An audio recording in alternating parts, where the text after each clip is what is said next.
Segundo Samuel, capítulo 24, e os versículos 18 e 19, começando no 18, diz assim: E Gade veio naquele mesmo dia a Davi, e disse-lhe: Sobe, levanta ao Senhor um altar na ira de Araúna, o Jebuseu.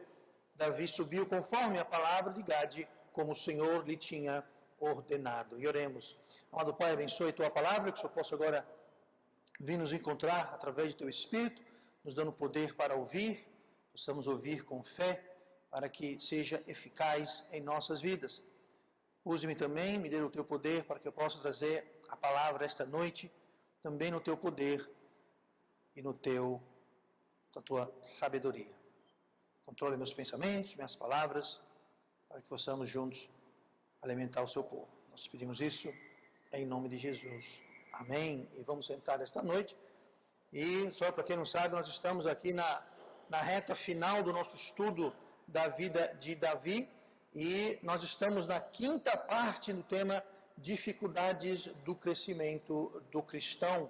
Dificuldades do crescimento do cristão. E nós temos visto nessas últimas semanas algumas coisas que são pertinentes ao crescimento do cristão. E como nós todos estamos crescendo de um modo ou de outro, estamos todos crescendo, todos avançando ou retroagindo, mas estamos em constante fluxo, constante movimento, isso vai gerar problemas. Nós temos visto esses problemas nas últimas semanas. Nós temos visto, por exemplo, que Deus, ele tem, ao passo que a gente cresce, Deus vai adotando novos critérios. E por crescer, eu me refiro tempo de andar com Deus, o tempo de que a gente, como eu mencionei domingo, que a gente se chama pelo seu nome, tempo de crente, digamos assim, e nossa maturidade ou não, mas Deus vem mudando os critérios e Ele trata com mais vigor com o passar do tempo. E algumas coisas que outrora Deus deixaria passar, Ele já não deixa mais, Ele começa a aumentar e ser um pouquinho mais rigoroso. E nós vemos que Davi foi culpado de uma série de coisas, ele foi culpado de se acomodar, e temos que ter cuidado também para não fazer isso. Se acomodar é quando a gente ouve, mas não faz. A gente se acomoda. A gente está ouvindo o que Deus está falando, nós sabemos que Deus quer da gente, mas nós não vamos fazer aquilo. E no começo pode até ser que Deus tenha paciência no começo do nosso caminhar, mas com o passar do tempo a coisa vai mudando. Aquilo que Deus deixava passar em branco já não passa mais. Aquilo que Deus, não é que Ele fazia vista grossa, aquilo que Ele tratava com menos rigor, Ele vai tratar com maior vigor. Então a gente tem que ter cuidado com isso, porque não sempre vai ser a mesma coisa. E Davi foi culpado disso, e Davi foi culpado também de ser orgulhoso. E quando você se torna alguém acomodado, você automaticamente vai se tornar orgulhoso. Por quê? Você está acomodado porque você está se achando que sabe mais do que Deus, sabe melhor do que Deus. O seu jeito, sua maneira, seu caminho é melhor do que Deus. Então você se acomoda e isso dá espaço para o orgulho, e o orgulho nos leva à terceira coisa da qual Davi foi culpado: arrogância. Então ele foi culpado dessas coisas que nós devemos também ter cuidado. Mas não é só problemas e dificuldades e pecados de que Davi foi culpado. O que nós vimos também que ele estava demonstrando muita maturidade. E por demonstrar muita maturidade era que Deus estava sendo tão rigoroso. Afinal de contas, tudo isso aqui sucedeu, 70 mil pessoas, homens, morreram, porque ele mandou contar o povo. Você pensa, vai contar o povo? Qual o grande problema? Qual o grande pecado em contar o povo? Pois parecia uma coisa pequena, mas alguém na posição de Davi, na maturidade de Davi, Deus tratou aquilo com muito mais rigor, se fosse outrora ou outra pessoa. Então, nós vimos aqui que apesar dos pecados que ele cometeu, Davi tinha uma certa maturidade, e o bom, o positivo nessa história é que esses sinais ou reflexos da sua maturidade vieram à tona. Como? Bom, nós vimos já semana retrasada que a reação, qual foi a reação dele? A reação dele foi diferente. Lembra lá no episódio de Batseba com Urias? Demorou um ano para a moeda cair. E aqui não, no outro dia. Minto. Na mesma hora, assim que ele ouviu o relatório, ele sentiu sob convicção. Assim que ele ouve, ele percebeu o erro que ele tinha feito. Então a reação mostra isso. A confissão. Não precisou ninguém lá futucar. Ele ofereceu a confissão dele prontamente, completamente. Ele não tentou embelezar, não tentou maquiar, não tentou justificar. Ele foi lá e disse: eu pequei terrivelmente e eu não presto. Ou seja, ele foi totalmente franco e aberto para com Deus e o pecado que ele havia cometido. E como nós vimos semana passada, o que demonstra também a maturidade dele é o grau de disciplina que ele recebeu e o fato que ele recebeu disciplina e no grau que ele recebeu, atestando então a sua disciplina. Mas antes de a gente entrar no tema de hoje, nós vamos ver mais um ingrediente essa noite, mas antes disso, eu quero abordar um outro assunto que eu venho levantando e trazendo, e toda quarta-feira eu digo, semana que vem nós vamos ver quem foi que tentou, e toda quarta-feira seguinte acaba não tendo tempo. Então vamos abordar logo isso hoje, com a pergunta seguinte: quem foi que tentou Davi? Nós sabemos que Deus não tenta ninguém, mas Deus permite que alguém seja tentado. A tentação, segundo a Bíblia, tem 3 fontes: a carne, ou seja, nós mesmos, nosso coração, o mundo e o diabo. Nem toda tentação vem do diabo. Eu já mencionei aqui antes que às vezes dá até dó, quase dá dó do diabo, né? Porque todo mundo, foi o diabo que me tentou. Não, muitas vezes não é o diabo, é o nosso coração. Eu diria que a grande maioria das tentações que nós encaramos, ela se dá devido à carne. Por quê? Porque nós temos um inimigo por dentro, que é o nosso coração, que é mau, perverso, enganoso. Nós temos um inimigo por fora, que é o mundo que nos rodeia, que jaz no maligno. E nós temos o próprio inimigo, que também está por aí pintando e bordando com suas legiões de demônios. Então, inimigo não falta. Mas nós temos que entender que a grande parte, o inimigo principal somos nós mesmos. Então, Deus permite que sejamos tentados. Nesse caso aqui, nós sabemos, no entanto, que não foi o coração de Davi. Nós sabemos que não foi o mundo de modo geral. Nós sabemos que foi o próprio Satanás. Como sabemos disso? Bom, se a gente ler o texto paralelo lá em 1 Crônicas, então nós podemos aprender isso. Se você quiser abrir sua Bíblia para 1 Crônicas, capítulo 21, 1 Crônicas 21. E, pastor, o que é um texto paralelo? Muitos textos na Bíblia, eles têm um outro texto paralelo. Um exemplo seriam os evangelhos. Nós temos João, Marcos, Lucas e Mateus. São 4 evangelhos. E a grande parte deles, eles relatam mais ou menos a mesma coisa. E alguns evangelhos relatam alguns episódios que outros não relatam, mas eles de modo geral, eles relatam a vida de Cristo e, de modo geral, eles falam sobre a mesma coisa, só que eles complementam um ao outro. Então, nós temos textos paralelos. O que nós temos aqui também, no Velho Testamento, são textos paralelos.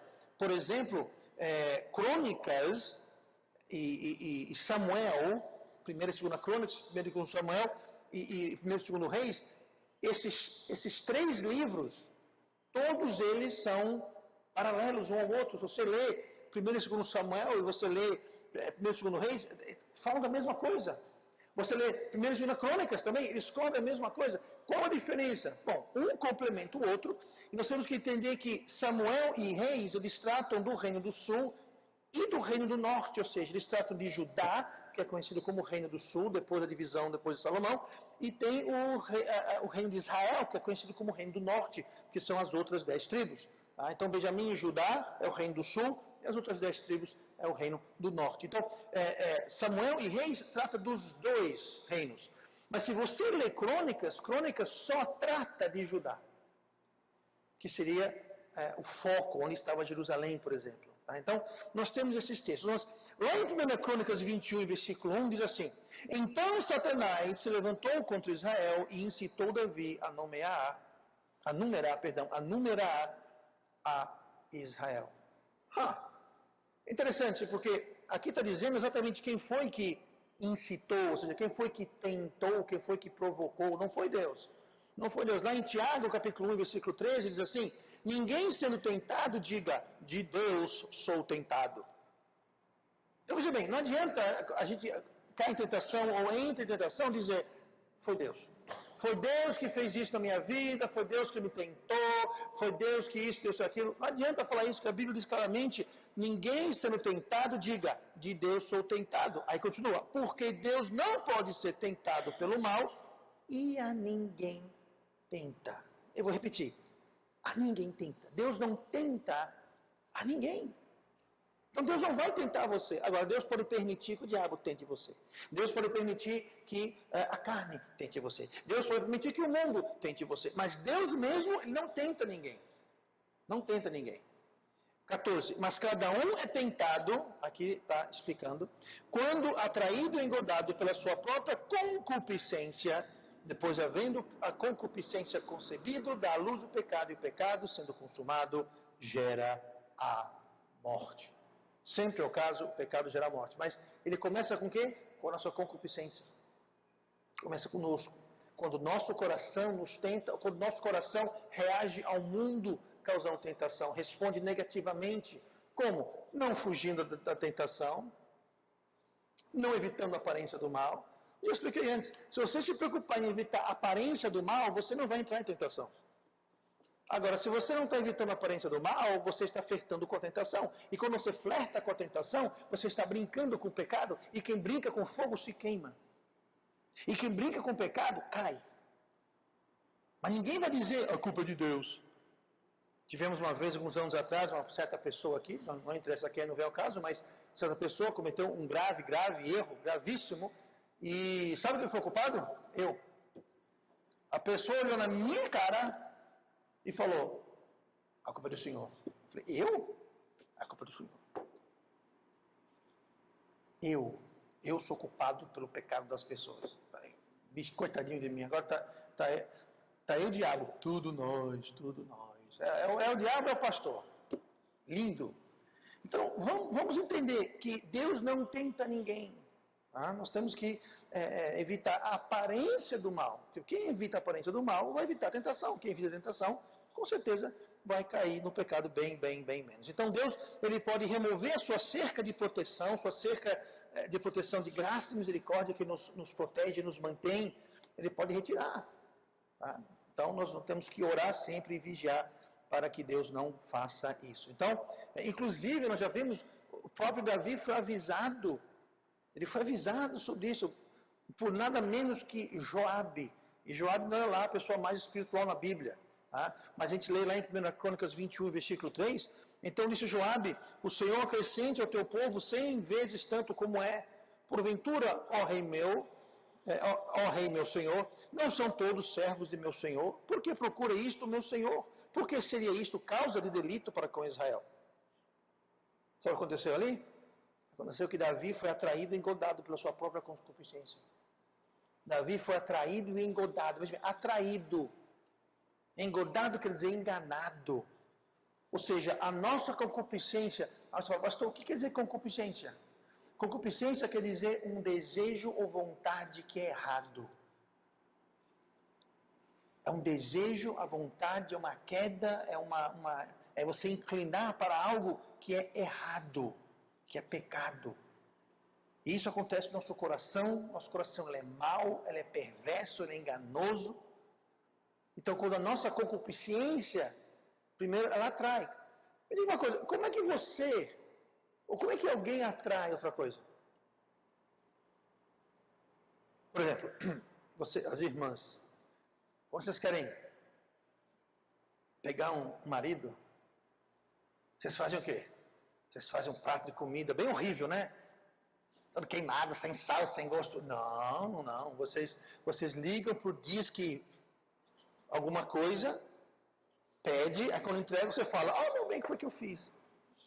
Igual a mamãe faz. Eu também pede pro Disque, tá certo. Você tem que fazer alguma coisa para ser apetitosa e atraente. Ele foi atraído, por quê? Foi mostrado como sendo atraente. E esse atraente acabou engodando, ou seja, enganando. Então tudo começa com o nosso coração. Mas Deus não tenta a ninguém. Então, vamos ver então aqui, já que tratamos a questão de quem tentou Davi, vamos ver aqui então a próxima evidência do crescimento espiritual de Davi. Nós vamos voltar para o versículo 18 mais uma vez, e onde diz assim, e Gade veio naquele mesmo dia a Davi e disse-lhe, sobe, levanta ao Senhor o altar na ilha de Araúna, o Jebuseu. Davi subiu, conforme a palavra de Gade, como o Senhor lhe tinha ordenado. Se você lembrar bem, aqui no versículo 18 e 19, o que estava acontecendo era que havia o anjo destruidor que estava matando todo mundo. Lembra disso? E quando o anjo chegou aqui para a ilha de Araúna, o Jebuseu, só Davi viu o anjo. E Davi falou, Deus, por que isso? A culpa é minha, mate a mim, mate a minha casa, mas não mate o povo. Ele, como vimos semana passada, ele tomou a forma de Cristo, ele estava agindo como Cristo, se oferecendo vicariamente, né? Bom, não tão vicariamente, porque ele tinha uma culpa no cartório, apesar que não foi totalmente dele, mas entendemos isso. Mas, e quando ele falou isso, Deus falou para o anjo, ok, para a matança. E assim que isso aconteceu, nós lemos aqui, e veio naquele mesmo dia, ou seja, no mesmo dia que Davi fez aquela oração para Deus, quando ele viu o anjo matando o povo, naquele mesmo dia, Deus mandou o profeta Gade falar com Davi e falou isso daqui que nós acabamos de ler aqui para ele. O profeta Gade foi e disse para ele ir até a ilha de Araúna, o Jebuseu, e ali edificar um altar. E no versículo 19 fala assim, Davi subiu conforme a palavra de Gade, como o Senhor lhe tinha ordenado. Note que esse como o Senhor lhe tinha ordenado, o Senhor ordenou a Gade mandar o recado para Davi. Deus não falou diretamente para Davi. Deus falou para Gade dizer para Davi. Então, o que nós lemos aqui, como o Senhor lhe tinha ordenado, está falando como o Senhor tinha dito para Gade, não como o Senhor tinha dito a Davi. Tá? Aqui a referência é o que Deus mandou Gade fazer. E Gade fez e falou, Davi, vai para a ilha de Araúna e ergue um altar. Pronto, ele falou isso. Essas foram as palavras que Davi ouviu. O resto está se referindo ao fato que não foi Gade que inventou isso, mas Gade estava lá ao comando de Deus. Agora, ao ler isso daqui, fica difícil a gente discernir se Davi aqui estava obedecendo a Gade, o profeta, o homem de Deus, ou se ele estava obedecendo a Deus, que tinha dito a Gade, dizer a Davi o que dizer. E nesse ponto nós estamos vendo a maturidade de Davi pelo seu relacionamento com o homem de Deus. Estamos vendo aqui o relacionamento que Davi tinha com o profeta Gade, e como isso é um reflexo da maturidade espiritual dele. Do ponto de vista nosso aqui, não tinha diferença nenhuma. Em outras palavras, o que Gade falou, Davi fez. O que Gade diria, Davi faria. Sem distinção nenhuma. Note que Deus não falou diretamente para Davi. Deus não foi para Davi. Deus não poderia ter aparecido para Davi no sonho. Deus podia ter mandado um e-mail, um WhatsApp, uma mensagem, uma carta, não. Ele não fez nada disso. Ele mandou quem? Ele mandou o homem de Deus dizer para Davi o que fazer. Será que Deus não sabia onde é que Davi estava? Deus não tinha o endereço do e-mail de Davi? É isso? Deus não tinha o número do telefone dele? Deus não sabia como chegar a Davi? Não. É que Deus escolhe, na grande maioria das vezes, falar através do homem dele. E aqui o homem de Deus para Davi era Gade. E Davi sabia disso, Davi respeitava isso, e seja lá o que Gade falasse e dissesse, Davi faria, e Davi fez. Por isso que a gente vê aqui, ó, e disse-lhe, sobe, levanta ao Senhor um altar na ilha de Araúna, o Jebusita. Davi subiu conforme a palavra de Gade. Aqui não está dizendo que Davi subiu conforme a palavra de Deus.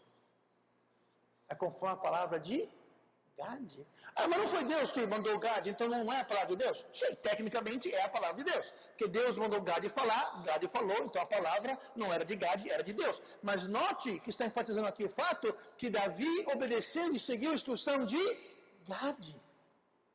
Gade não veio para ele e falou, assim diz o Senhor de Israel. O Senhor dos exércitos está dizendo.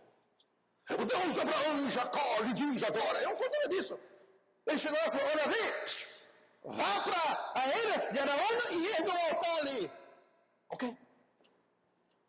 Ponto. Isso mostra a maturidade espiritual que ele tinha com seu relacionamento com o homem de Deus. E Davi fez, diz o versículo 19, conforme a palavra de Gade. Ele simplesmente Fez. Não questionou, não perguntou, não duvidou, não ficou... Não. Ele falou, então eu vou. Foi o que ele fez. Em qualquer igreja, e quando eu falo igreja, eu falo uma igreja séria, claro. Mas em qualquer igreja, existem dois tipos de relacionamento pastoral possível dentro desta igreja. O primeiro tipo são aquelas pessoas que ouvem a pregação, ouvem o conselho, ouvem o ensinamento do pastor, que é de Deus.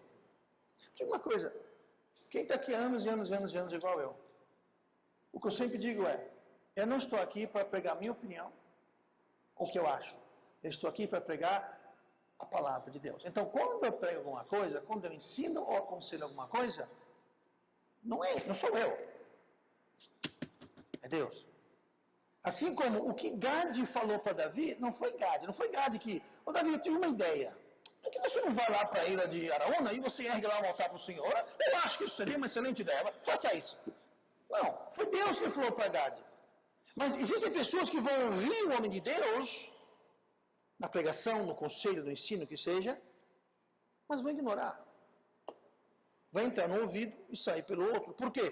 Porque eles já sabem de tudo. Eles sabem melhor. Não sabem melhor do que o pastor. Eles acham que sabem melhor do que Deus. Aí que está o problema. Gente, se eu estou trazendo conselho, mensagem e doutrina de Deus, então quando você acha que sabe mais do que eu estou ensinando, não tem nada a ver comigo. Eu só sou o canal pelo qual isso chega. Quando você contraria, está sendo pregado, e o que está sendo pregado é de Deus, então você está contrariando Deus, não a mim. Não a mim. Então, esse é o primeiro tipo de pessoa. Ouve, eu não vou fazer nada disso. Eu vou fazer o que eu quiser. Eu vou ser minha autoridade. Eu vou decidir. O segundo tipo de pessoa são aqueles que ouvem a mensagem e se submetem ao que foi pregado. Porque eles reconhecem que o pastor é um homem de Deus em suas vidas. E vice-versa. Aquelas pessoas que não ouvem é porque não reconhecem o pastor. E quando eu falo pastor, não estou falando sobre eu, o pastor. Seja lá qual for o pastor, em qualquer igreja que seja. Não reconhecem aquela pessoa, aquele pastor, como sendo a autoridade, o homem de Deus, a autoridade espiritual na vida deles. Não reconhecem. Porque se reconhecessem, iriam se submeter. Mais uma vez, não ao pastor, mas à mensagem que o pastor traz da palavra de Deus. Veja bem, aqui estamos falando sobre Davi. Davi, ele era o rei do país, da nação, e ele detinha o poder total. O que ele falava era lei. Era o manda-chuva. Davi escreveu a maioria dos salmos. Não só ele era rei, ele era um salmista. Deus usou ele para escrever grandes porções da Bíblia. Davi era um herói nacional. Sempre foi. Um queridinho da nação. Davi era um homem conforme o coração de Deus. Porém, esse mesmo Davi, com tudo isso, escolheu ouvir e seguir o homem de Deus. Quantas pessoas bem menos qualificadas do que Davi fazem assim, ó. Não sei, não quero saber e tenho raiva de você, pastor, que sabe. Davi, sendo tudo isso, esse calibre todo, Gade veio. Davi, faça assim. Pois não. Ele pergunta e fala, eu sou o rei, faz tu um altar para o Senhor na ilha de Araúna, não vai perder meu tempo, eu sou o rei, tem coisa lá para fazer. Vai, você faça. Você não é o profeta, homem de Deus, o altar não é para Deus, então construa o seu altar, homem. Eu sou o rei, eu vou reiar por aí. Eu tenho muito reinante para fazer. Ele não fez isso. Eu sou o salmista, eu tenho que escrever um salmo. Sabe o que é isso? Maturidade espiritual. O relacionamento que ele tinha com o homem de Deus. Agora, uma palavra de cautela. Como identificar e escolher o homem de Deus para a sua vida? Essa questão é muito importante.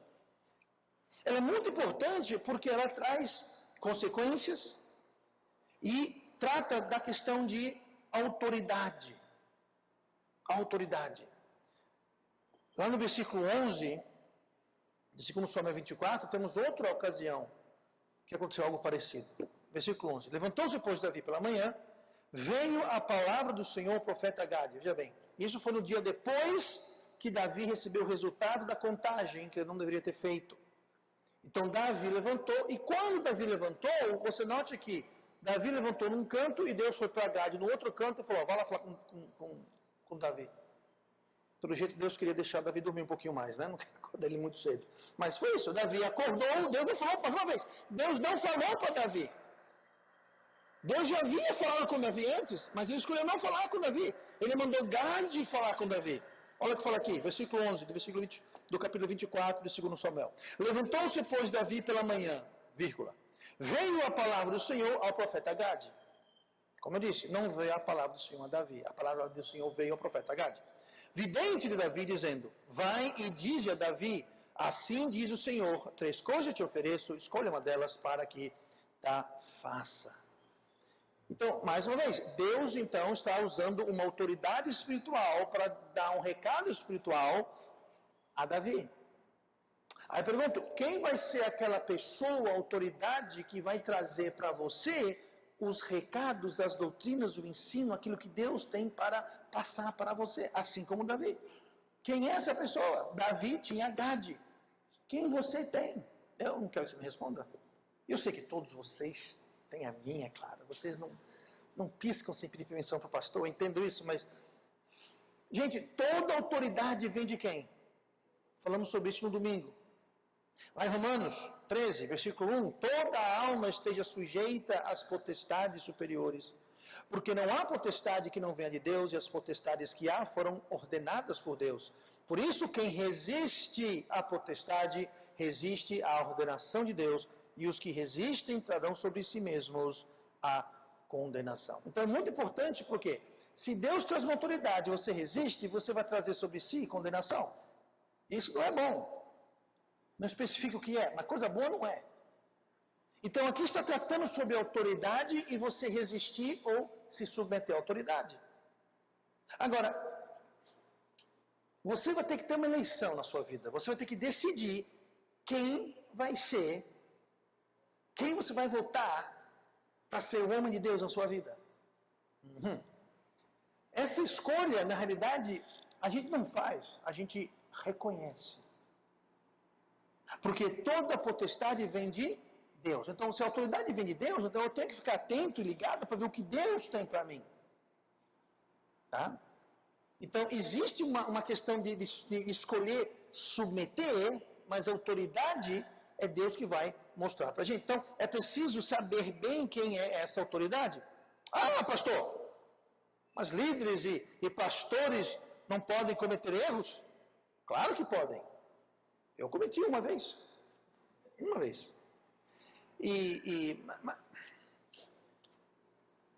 Quando nós nos submetemos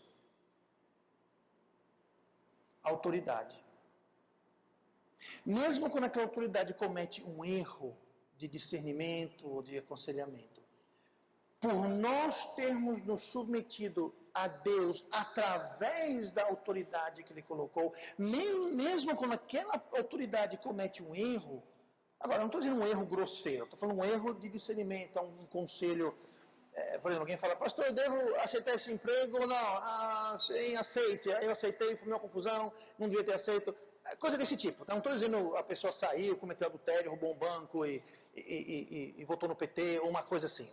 Esse tipo de coisa você erradica da sua vida alguém que faz essas coisas horríveis, tá?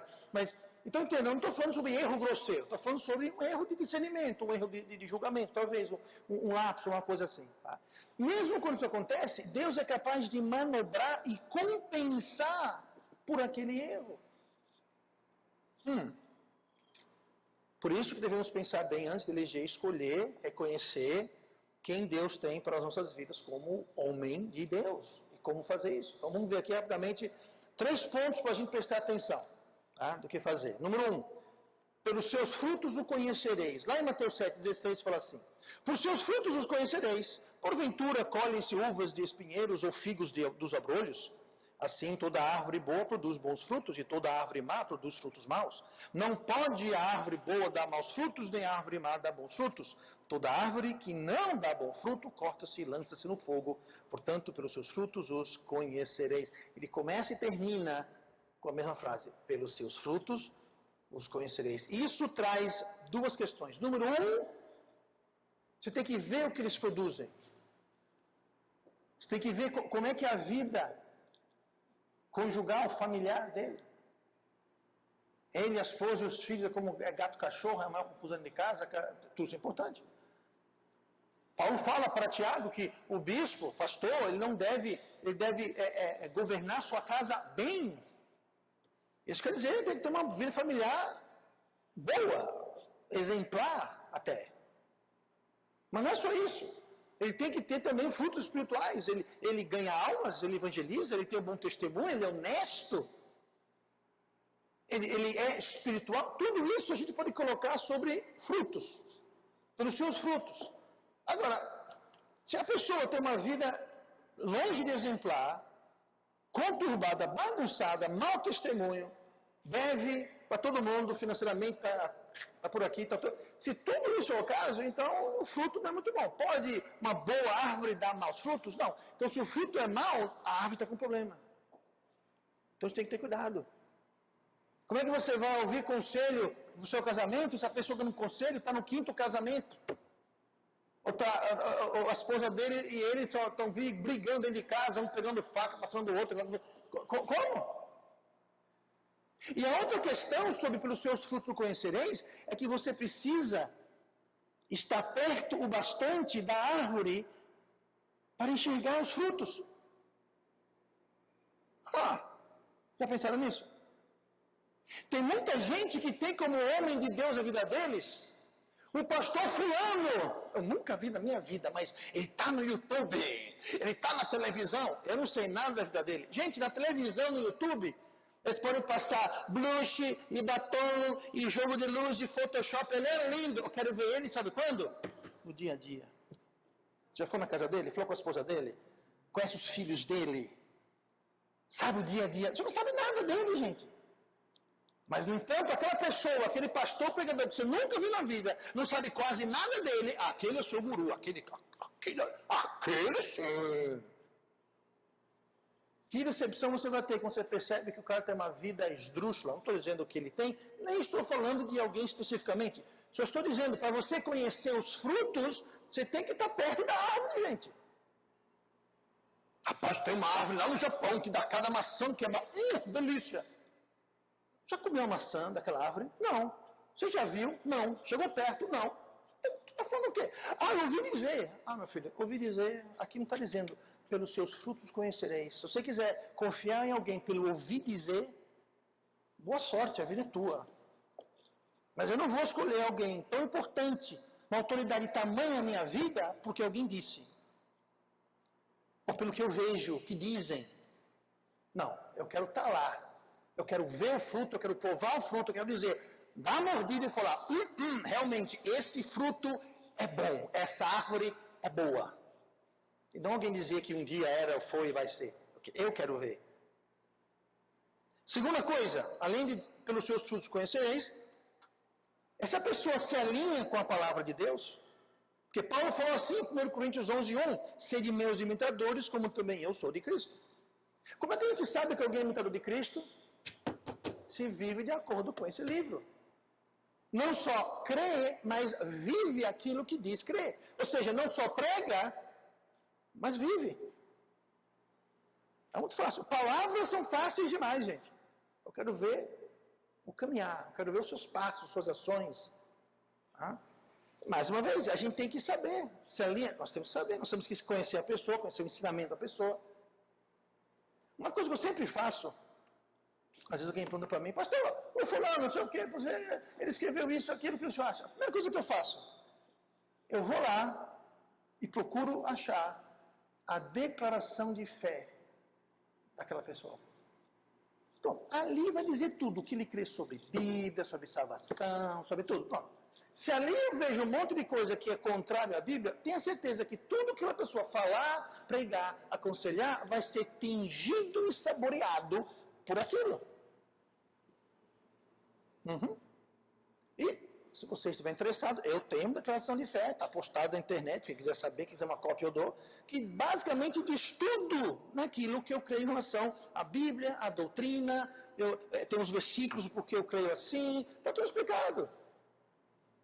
Não é nenhum segredo, está lá. E eu fiz isso uns, 20 anos atrás, eu não mudei uma vírgula desde a primeira vez que foi escrito. Não mudei nada, porque é a mesma coisa. Sabe por quê? Verdade não muda. O que estava certo 20 anos atrás, é certo hoje, pode ser certo daqui a 20 anos, daqui a 200 anos, daqui a 300 anos. A verdade não muda.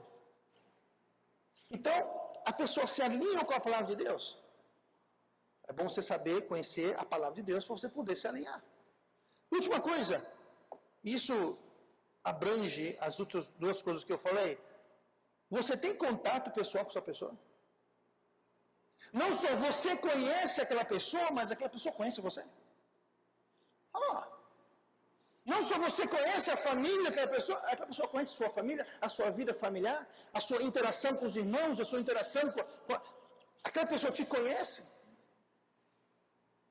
Porque se você não conhece aquela pessoa, você nunca viu ela, e aquela pessoa que está tendo como autoridade espiritual na sua vida, nunca te viu, não, se vê você na rua, passar na rua, nem sabe quem você é, não sabe se você é casado, solteiro, se seu casamento está bem, está mal, se tem filho, se não sabe de nada da sua vida, me diga uma coisa.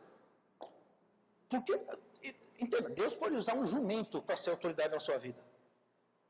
Deus usou um jumento para falar com Balaão, tá? Não estou dizendo isso. Deus usou uma baleia para dar uma lição em Jonas. Deus usou um corvo para levar comida lá para Elias. E aí sim vai. Deus usou um peixe para pagar o imposto de Pedro e Jesus. Então, entenda, Deus pode fazer o que ele bem quiser, mas você acha que Deus vai usar alguém que você não conhece, que ele não conhece, quando tem muitas vezes um homem de Deus na sua frente, conhece você, você conhece ele, você conhece a doutrina dele, você conhece a vida dele. Não, a minha fidelidade, a minha submissão vai ser lá com o fulano lá, aquele cara da televisão, qual é o nome dele? Ninguém quer se entregar, né? O pastor Jack Hyles tinha uma conferência anual muito grande, eu fui para várias delas, eu não sei quantas. Era em Hammond, perto de Chicago, eu saía de Londres, ia para lá, passava uma semana e voltava. Ele dizia a mesma coisa.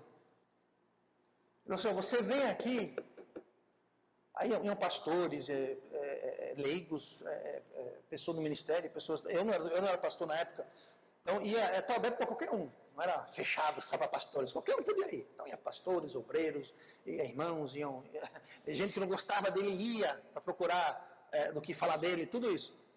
E ele falava isso na voz, bem-vindo todos vocês, e todos vocês estão aqui para me causar problemas mais tarde, você é bem-vindo aqui, nosso meio. Qualquer coisa me criticando e acusando, eu sei quem você é muito bem-vindo. Enfim, ele falava assim, olha, vocês vêm aqui e eu vou pregar, outros homens, outros pastores vão pregar, mas entenda uma coisa, a sua autoridade é o seu pastor. Tinha muita gente que ia com o pastor, outras pessoas iam sem o pastor, porque o pastor não podia ir, ou não foi, ou por algum problema, ou outra situação não foi. Ele falou, olha, isso aqui é uma conferência. Eu não sou a sua autoridade. O seu pastor é a sua autoridade. Ele conhece você, sua família, seu dia a dia, seus problemas, suas dificuldades, seus desafios. Ele conhece. Ele fala, eu não conheço. Então entenda. Ele não estava lá querendo todo mundo, eu sou... Não, de modo algum. Ele nunca fazia isso. Sabe por quê? Porque é uma questão de autoridade. Ele falou, Deus não me colocou na sua vida como pastor, como autoridade espiritual. Não entenda, eu li. Eu não sei quantos livros dele eu li. Eu não sei quantas mensagens...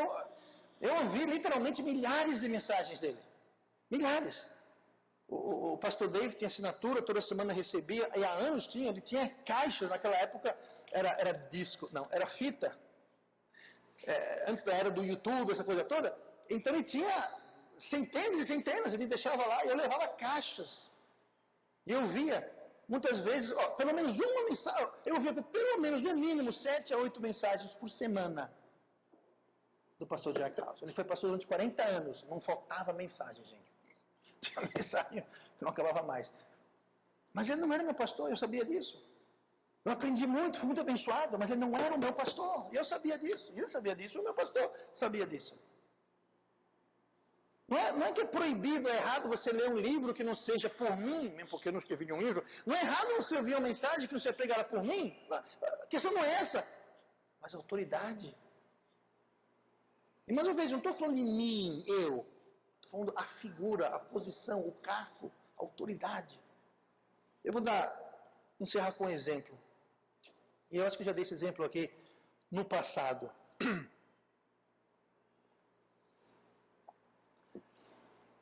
Houveram muitos homens de Deus muito influentes em minha vida.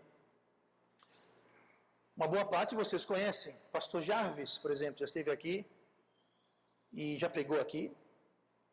E o irmão Manuel conheceu ele quando nós fomos alguns anos atrás, nós encontramos com ele, fizemos uma refeição com ele. O pastor Dave Souto também já esteve aqui algumas vezes. O Dr. Cox também já esteve aqui. Tá? São todos homens muito influentes, mas só um deles, minto, o que mais tempo foi o meu pastor foi o pastor Dave. Por um tempo o pastor Cox foi o meu pastor, ele pastoreava a igreja, do qual era membro lá, mas ele não é mais, ele não pastoreia mais, ele é o diretor da missão, mas não pastoreia propriamente dito. E o pastor Jarvis nunca foi o meu pastor. E existem outros, não estou dizendo que existem autoridades, mas o que eu estou falando é o seguinte, na época que me refiro, o pastor Dave Souto, e isso me confidenciou depois que eu vim para o Brasil. Eu já sabia, eu já suspeitava, eu já tinha manjado a situação.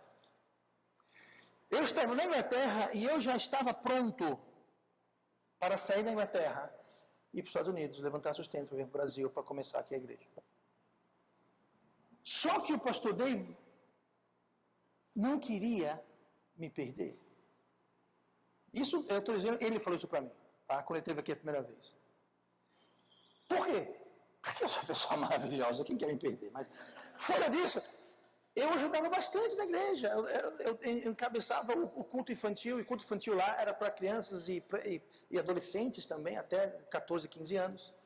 Tá? Eu organizava um grupo de evangelizadores, eu pregava na ausência dele, a professora da escola dominical dos adultos, depois dos casais, ou seja, então eu dirigia um ônibus, eu fazia visitação, era muito ativo na igreja. E isso, gente, anos antes de eu ser pastor do Senado. Tá? Não ganhava um centavo, não era que eu só trabalho, não era trabalho, eu trabalhava durante a semana e fazia tudo isso no meu tempo livre, e fazia mais do que Deus me pôde fazer. Mas entenda uma coisa, então, eu não queria me perder, claro, quem queria? Então ele ficou, no bom sentido, me enrolando. Não, porque você não está pronto ainda, porque falta. Falta o quê? Falta isso. Aí eu, pronto, fiz. Eu percebi que eu estava enrolando. Sabe o que foi que eu fiz? Quer saber o que foi que eu fiz? Nada. Falei, Deus, o pastor Dave foi um homem, é o homem de Deus na minha vida, muito influencial, instrumental e central em tudo que eu venho fazendo e pela sua graça vou fazer. Até ele dizer, vá, eu não vou. Eu poderia ter ido falar com o pastor Cox, eu poderia ter falado com outra pessoa, eu poderia fazer uma panelinha, eu não fiz nada. Eu nem insisti. De vez em quando eu, aí pastor, ainda não, eu, ok. E aí? Não, eu, ok. Até um dia, ele falou, não, agora você está pronto. Eu falei, literalmente falei, eu estou pronto faz tempo. Ah, pastor, mas se ele tivesse lembrado você 2 anos antes, você teria chegado mais cedo. Você teria... Gente, sabe quanto tempo demorou para eu levantar o meu sustento para chegar em Maceió? Eu demorei 2 anos. E quando cheguei, o prédio estava comprado. Em média, demora de 4. E eu conheço um indivíduo que demorou 10 anos. 10 anos para levantar o sustento. Nós fizemos em 2. Nossa, como você é maravilhoso. Não é que eu sou maravilhoso, apesar que eu sou maravilhoso, não é isso. Você lembra aqueles 2 anos que eu simplesmente fiquei esperando no Senhor, me submetendo, falando, ok, não é para ir, eu não vou.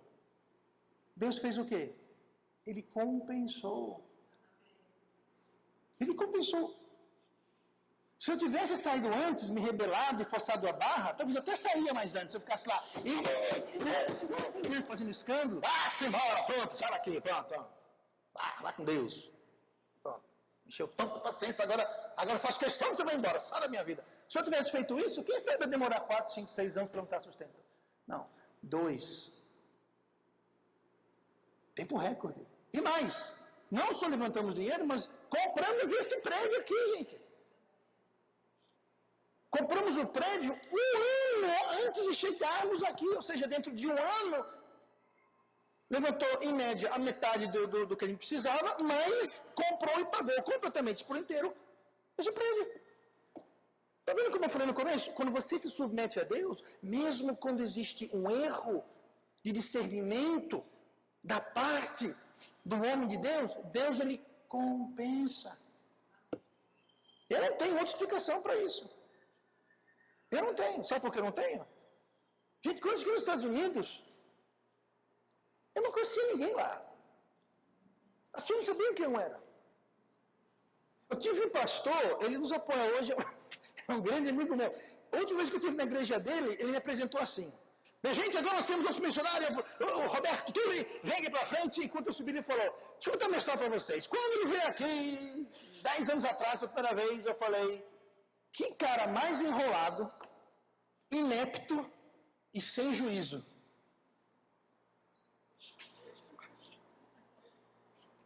Primeira vez que eu vi ele, quando eu vi aqui, eu pensei isso dele. Eu falei, obrigado, pastor.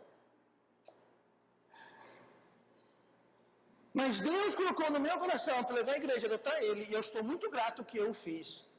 E hoje, eu não quero tocar minha trombeta, hoje é um dos nossos melhores missionários que nós temos. Então, veja bem, quando eu fui para lá, outros pastores disseram, sabe uma coisa, irmão, quando você veio aqui, a gente queria ver você porque você era inglês, tinha sotaque inglês. A gente não esperava grande coisa de você. Não, vem aqui, vem, vamos dar uma oferta para você, você vai pregar para a gente, mas era mais para... Ele tem sotaque inglês. Mas nós vimos Deus trabalhar através de você.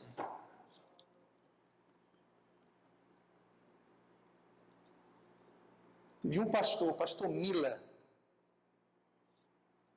Ele falou assim, ele falou a mesma coisa, eu não esperava grande coisa dele, mas ele disse assim, mas como a rainha de Seba falou para Salomão, a metade não me foi contada. Gente, eu fiquei,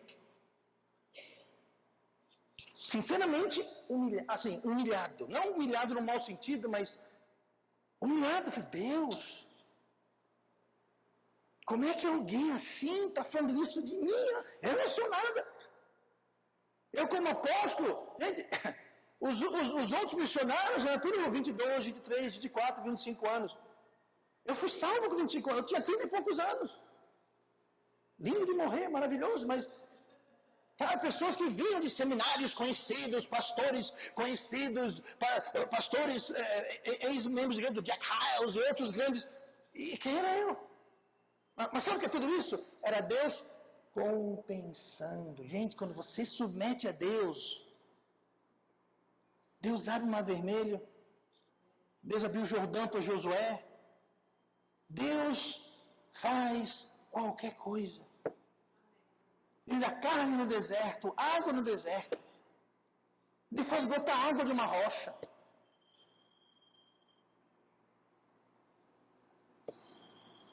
Então é muito importante a gente entender que a autoridade de Deus, a gente tem que escolher, que é mais reconhecer, mais do que escolher, reconhecer o homem de Deus e entender. Quando eu estou pregando aqui, falando, sim, eu sei que sou eu, mas eu não estou pregando ropelatria ou opinião minha, eu estou pregando a palavra de Deus. Então não sou eu que estou pregando, é Deus que está pregando. E eu tenho muita consciência, meus ombros pesam com isso. Quando eu aconselho, dou um conselho para alguém, aquilo pesa em mim. Porque eu estou dando conselho que a pessoa pode fazer aquilo, e aquilo pode impactar a vida, a família. A pessoa. Eu tenho essa consciência da responsabilidade que é. Sabe como é que eu me esquivo e como é que eu vivo com isso? Tudo, eu vou para cá. Só assim eu durmo de noite. Pastor, meu casamento assim, o que eu faço? Eu sei lá. Mas deixa eu ver o que Deus fala.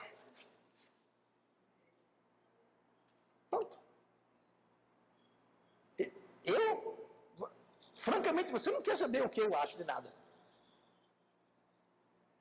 Mas você deve querer saber e prestar atenção e se submeter ao que Deus vai dizer. E como aqui na Bíblia lemos, Deus mandou Gade. E existem exemplo após exemplo, por questão de tempo não vamos, mas muitos exemplos quando Deus mandou o homem de Deus falar. E disse Deus a Moisés, diga ao povo assim. Constantemente. Deus usa o seu homem como autoridade espiritual. E a gente vai escolher submeter ou não. Davi era o rei. Davi era a autoridade máxima. Gade falou, vá lá e faça um altar. Pois não. Outro homem, muito influente na minha vida, vocês conhecem o Dr. Cox? Alguns anos atrás, ele veio a mim e me oferecia uma posição na junta missionária. Com vistas a futuramente assumir a presidência da junta que eu pertenço. A minha primeira reação foi, eu não tenho vontade, desejo, chamado, inclinação nenhuma para sair daqui. Mas eu parei e pensei, peraí. Ele é um homem de Deus na minha vida. Ele tem me ajudado, me aconselhado. Sabe por que estamos aqui hoje? Por causa do Dr. Mike Cox. Ele falou, não, vamos fazer uma visita para o Maceió para a gente conhecer lá? Eu falei, eu conheço. Ele falou, mas eu não. Eu falei, bora. Você paga a sua passagem, eu pago a minha, vamos embora. Veio ele e nossa esposa. Vim para o Maceió, passamos 2 semanas. Eu saí ali, saí do Bento Bento, estava vindo com ele no carro. Errei a entrada, em vez de entrar descer na Via Expressa, eu entrei aqui, fiz o retorno aí na pracinha na frente. Porta fechada, aluga-se ou vende-se, placa bem grande. Ele falou, encosta aí para a gente ver isso daí. Eu falei, para quê? Eu não vou nem alugar e nem vou comprar. Por que eu não queria? Não, encosta aí para a gente ver. Paramos aí na frente. O dono estava aqui dentro, limpando. O Zito morava aqui atrás, não sei se ainda mora. Pronto. E aqui estamos nós. Isso fazem 15 ou 16 anos atrás. Foi instrumentabilidade dele. Eu nem vinha para o Brasil, eu nem vinha fazer, eu não ia fazer nada, não teríamos comprado esse prédio. Dr. Costa foi instrumental em várias coisas. Aí eu falei, eu vou simplesmente ignorar. Será que Deus está me chamando para fazer alguma coisa? Veja bem, eu não tenho vontade, não tenho vontade de sair de Maceió ou ser presidente de junto de nada. Mas será que Deus está me chamando uma coisa só porque eu não quero, eu vou dizer não? Eu falei, não, está errado. Estava errado, não sabe, não é certo isso. Ele é autoridade? Ele tem ajudado e falado, Deus tem trabalhado através dele? Tem. Então pronto, só porque eu não estou gostando de onde essa coisa está indo, não quer dizer que não é de Deus. Eu falei, Deus, eu falei isso para o pastor Costa, eu não vou descartar, porque você é um de Deus na minha vida. Então, eu vou orar, eu vou considerar, não vou ter um pré-conceito, eu vou deixar aberto, e falei, Deus, se é isso que você quer para mim, não é o que eu quero, mas se é o que você quer, tudo bem. Passou 1 ano, e eu disse para ele, muito obrigado. Eu fico honrado que você sequer pensou no meu nome, pensou na minha pessoa. Mas meu lugar é aqui em Maceió. E eu recusei. Ir para os Estados Unidos, assumi. Assumi. Porque ele ainda tem muito tempo, mas ele iria me treinar, digamos assim. Eu iria junto com ele até quando ele se aposentasse. Eu então, e também liberaria ele para fazer outras coisas, enfim. E eu considerei. Tá? Ninguém soube daqui, Mas eu considerei, eu pensei em vários cenários, vender minha casa, comprar uma casa lá, como é que ia ser, não sei o que mais. E ele usou um truque baixo, ele falou, agora você tem uma filha aqui. Eu falei, eu tenho uma filha lá também.